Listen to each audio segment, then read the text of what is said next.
bulshooy adduunyada warkiyo wacaalka hagee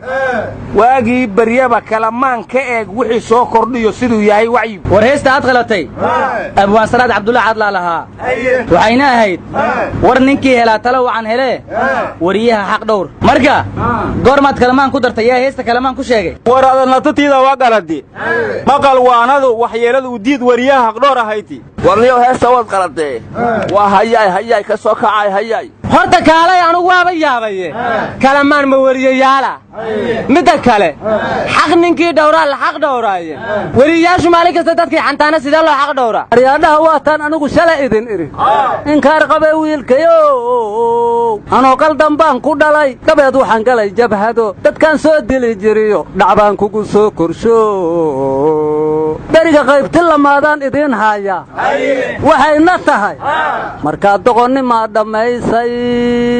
haddaad dibadduu hilowday inaad daljir daafac noqoto haddaad diiddayood nibcaatay dalaankuu hibeeyey aabbe ilaahow adiga iyo inankaagaba naga kiin sharbix qaybta saddexaadna foogta amba berriyey idin koraysaa warnimayow heeska xasan aadan ee oday cabdulla ku dhelay waxaan ku soo xasuustay wiil shabaab ahaa oo aabbihii fariin qoraal u diray waxa uu yidhi aabbe habeen dambe jannadaan u socdaa waxaanse ka walwalayaa in xaaladda aad ku sugan tahay aan kaaga tago war wiilka odaya inuu sii marta mau rabe adinku kaalaya inaad waalan tihiin qof gafuurku u duuban yahay wiil iyo gabar miduyaasay ku kala taqaanin warnimay qofkii jinna u socda qofku jecel yahay inuu la galo waa wax fiican laakiin inuu jahannamo iskula beegaan ka baqaya abwaan cali sugulle hore wuxuu yidhi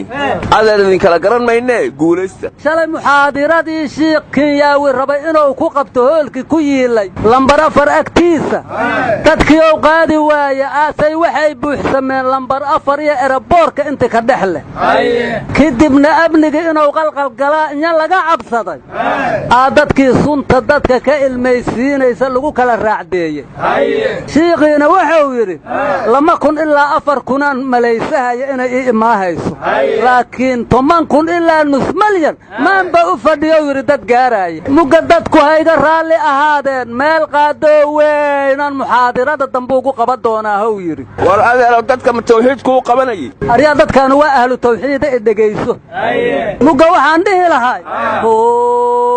dadkaanu diinta waa raabaan waxaase diidaan daalimin dadkaanu diinta waa raabaan waxaase diidaan daalimin haye cabdullow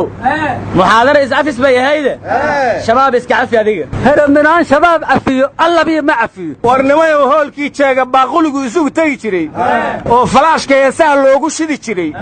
shalay dad sharaf lahaa tegey laakiin waa ka xumahay waa qaadi waay aryaa falaas shaaxan ku shubannaahe xaa hees lagala doona ayaamahan dambe heesida naqatay warkii hore war soo dhaaf war la yaab lahaa yimid guddoomiyaha bangiga dhexe soomaaliya wuxuu noqonayaa baa layidhi nin ingiriisi aryaa minii ingiriis bangiga la geeya talyaanigana ma boostadaa loo soo wadaa wareedhe guddoomiyaha bangiga dhexe soomaaliya ayuu ahaaye maxaa ingiriis noo keenay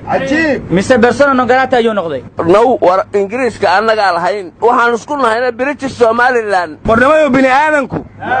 gobonnimuu u diyaar garoobaa annagu waxaa ii muuqatay muddo dheer inaan gumaysi u diyaar garoobayno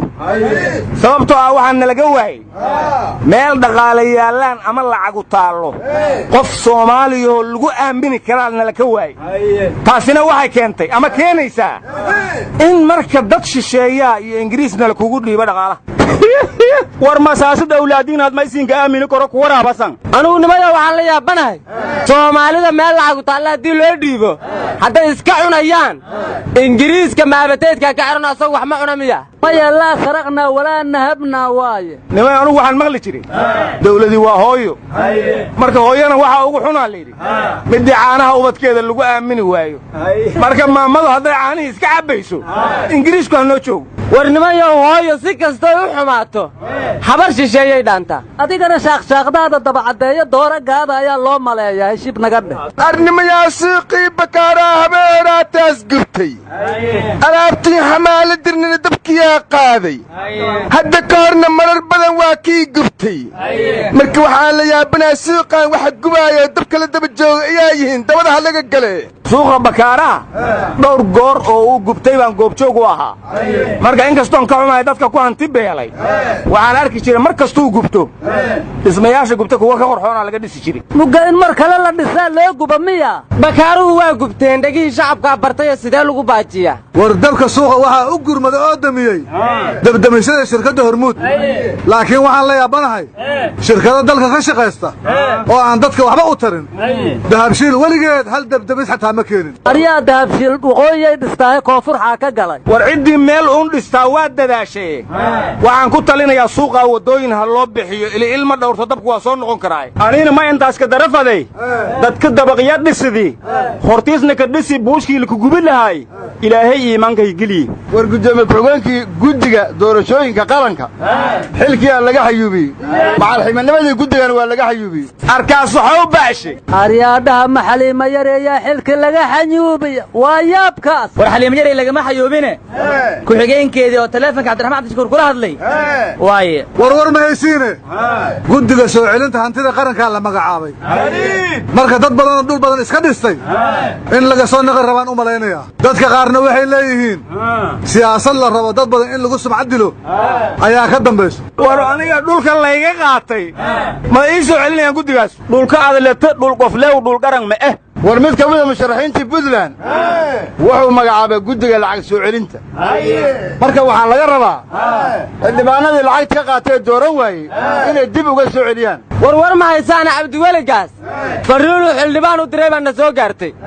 wuxuu yidhi ii soo celi lacagtaydii kadibna xildhibaankiiyaa ugu jawaabay ma lacagta ummaddaad iga xigtaa kadibna cabdiweligaas wuxuu yidhi wacadkaan dhigannay ha ku qabto war adeer doorashada somalilan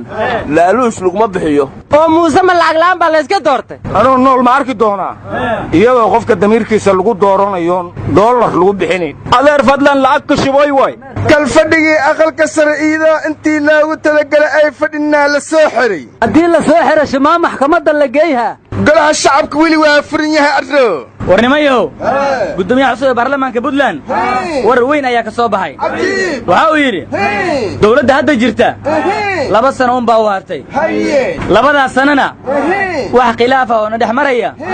ma jiraan waa iska dul qaadanaynaa buu yidhi kadibna masay ahaa jirtaya kasii xaggay naqahe laga daaya kadeedka dadku way gu kacdeene keligay dhiman maayo maya waa lala shaqaysanayaa war adeer somalilan waa la ictiraafay waxaana ictiraafay kuwiina elisafed war puntland hadday khilaaf iska dhaaftay galmudug iyo la qaraabane galmudug ducadii xaaf waa loo aqbali diiday war sheekh axmed madoobe bu'aale ma qabsaday horta gaardiisoo wakhtigiis ku dhammaystay sheekh shaakir xarar dheere ma qabsaday horta waari aadan yabaal ma gaaray farmaajo jidka soddonka deeray afgooyaas tegi waa dhaafi arro waryaa muranka inta naga daysaan dalka waajibaa idinka saaran qabta waaxdiinni war isxilqaankii maanta wasiirka howlaha guudaha ku soo biiray alihobaha ka biiri hata dhisa maasa war annagu waxayaga waan qabsanay wixiina qabsada weligay wasiir isxilqaamaya ma maqal ingiriis iska dhaafay gudoomiyaha bangiga dhexe hooggaaga ha ka bixin